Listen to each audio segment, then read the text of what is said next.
two young boys threw bricks from a building, directly killing a 3-month-old baby. In court, they claimed they were simply testing the law of gravity. Surprisingly, the judge found their argument reasonable. The trial lasted less than 3 minutes before both were released on the spot. Walking out of the courtroom, the two showed no remorse whatsoever and even smiled at the victim's mother. It was their demonic smiles that would completely change Hui Xiu's life. She resolved to become a juvenile court judge to severely punish these devils disguised as angels. After years of effort, Hui Xiu finally achieved her goal. However, upon taking office, she immediately encountered a shocking dismemberment case that horrified the nation.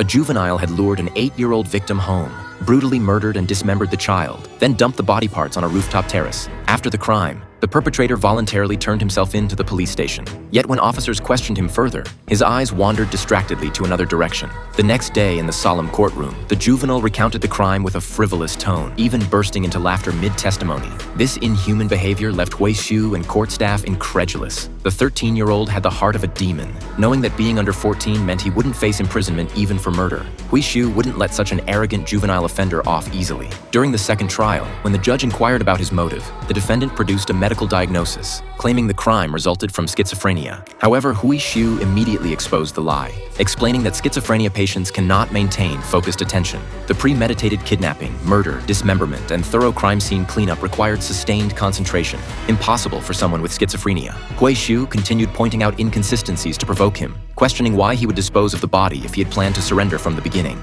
Her airtight analysis left the previously confident defendant visibly agitated. Clearly, the real mastermind was someone else. Hui Xiu examined the juvenile's phone records before and after the incident, discovering frequent calls with a girl. When shown the girl's photograph, he became emotionally unstable and screamed uncontrollably. Through police station surveillance footage, the judge discovered that on the day he surrendered, the juvenile's gaze was directed toward the girl who was watching him from across the room. Security footage from the victim's elevator revealed the girl wearing the same hooded sweatshirt as the juvenile at the crime scene. The judge's investigation revealed the girl frequented an internet cafe. As Hui Xiu prepared to drive there for the arrest, a woman suddenly rushed out to block her path. Startled by this desperate act, Hui Xiu listened as the woman claimed to be the juvenile's mother, tearfully begging her to spare her son. Disgusted by juvenile criminals, Hui Xiu ignored the plea and quickly drove away in reverse. Soon, she located the girl at the internet cafe, identifying herself and demanding the girl come with her. Knowing her guilt, the girl refused to comply, breaking free from Hui Xiu's grasp and fleeing the cafe. Hui Xiu immediately gave chase. The girl ran frantically while Hui Xiu pursued relentlessly. Just as she was about to catch the girl, a speeding truck struck Hui Xiu down,